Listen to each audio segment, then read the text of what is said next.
dressing them, closing their eyes when families couldn't bear to see them staring at nothing. You get used to it.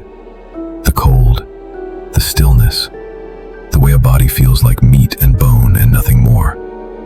No soul, no person, just remains. I thought I understood death. I thought I'd seen every variation of it.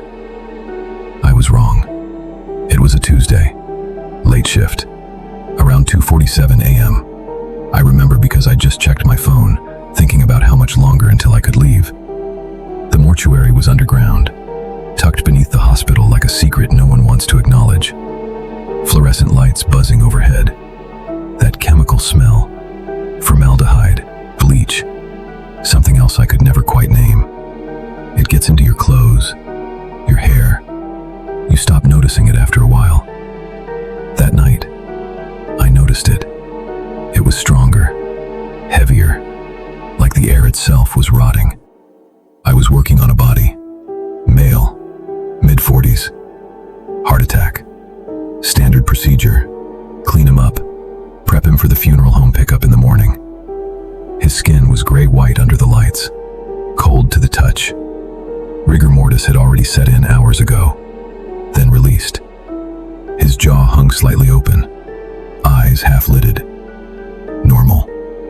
All of it, completely normal. I'd just finished washing his chest when I felt it.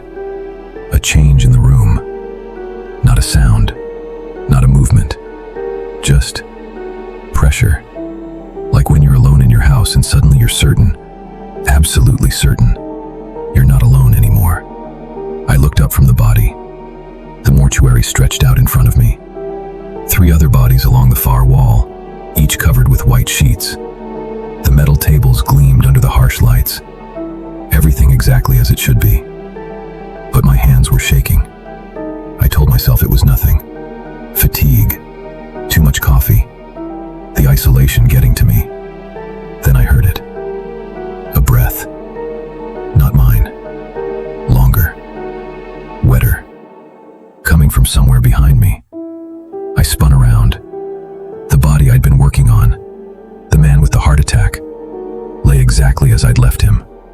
Mouth open, eyes half closed. Dead. Of course he was dead. I'd checked for a pulse myself when they brought him in. But his chest, I could have sworn I saw it rise. Just slightly. Just once. I stepped back from the table, my shoes squeaking on the tile floor. The sound echoed too long in the empty room.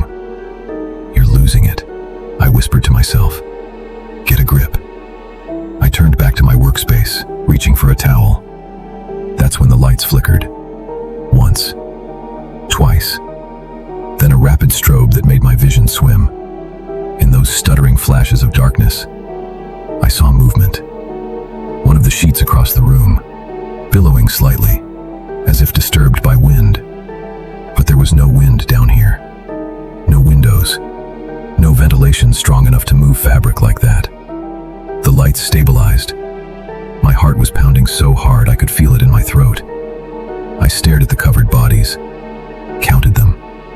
1, 2, 3. All still. I must have imagined it. I forced myself to breathe, to think logically. I'd finish this prep work and leave. That's all. Just finish. And go. I turned back to the body on my table. The man's eyes were open now. Wide open. Staring directly at me. I stumbled backward, knocking over a tray of instruments. They clattered to the floor. No. No, no, no. I'd closed those eyes. I knew I had. It's one of the first things you do. But there they were. Open. Glassy. Fixed on me with an intensity that dead eyes should never have. That was when my body remembered how to move. I ran. I didn't think. Didn't look back. I just ran. My shoulder slammed into a metal cart as I passed. It screeched across the floor, the sound sharp and violent in the quiet room. Behind me, footsteps. Slow at first, heavy, dragging, then faster. The fluorescent light lights overhead flickered again, plunging the room into darkness, then snapping back on. Every time the lights returned, he was closer. I burst through the prep room doors, my breath tearing out of my chest. Papers lifted from a desk as I passed, fluttering into the air like something had brushed past them. Something I couldn't see. The temperature dropped, so fast I could see my breath. And the smell. Not chemicals anymore. Something older, heavier, like damp earth, like a grave that had just been opened. The footsteps were right behind me now. Too close. I reached the door at the end of the corridor, grabbed the handle, and yanked. Nothing. It didn't move. Locked. But I never locked it. I turned slowly, my back pressed against the door. He stood in the hallway, 6 feet away. His head was tilted at that same wrong angle, arms hanging loose at his sides. Not rushing, not lunging, just waiting. Those eyes tracked me. Every breath I took, every shake in my hands. "Please," I said. I didn't know who I was talking to anymore. "You're dead. You're supposed to be dead." He took one step forward. The lights flickered violently. In the darkness, I heard fingers dragging across metal, across walls. Testing. Learning. When the lights came back on, he was closer. His mouth moved, that broken jaw shifting, clicking wetly. No words, just sound. And somehow, I knew he wasn't trying to scare me. He was trying to understand me. I don't remember opening the door. 1 second my hand was useless against the handle. The next, it gave way. I stumbled backward into the hallway, nearly falling. I slammed the door shut and threw my weight against it. For a moment, nothing. Just my breathing. Too loud, too fast. Then I felt it. Pressure. Slow, deliberate. He was pushing from the other side. 3 security guards, flashlights, raised eyebrows. They found nothing. Every body accounted for, every sheet in place.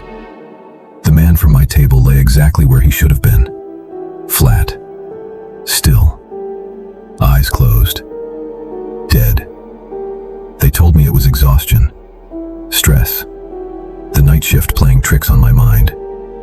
I almost believed them. Almost. Until they moved him to the cooler. There were marks on the floor. Faint. Wet. Footprints. I quit the next morning. No notice. No explanation. I don't work with the dead anymore. But sometimes, late at night, I feel that pressure again. That certainty that I'm not alone. I hear a soft clicking sound, like a jaw trying to remember how to speak. And I wonder, what if I wasn't the first person he followed? What if he'd been practicing? Standing in the dark, learning how to move, long before I ever walked into that room. What if he was waiting, just for me? Because once you realize that death doesn't always stay still, you never really feel alone again.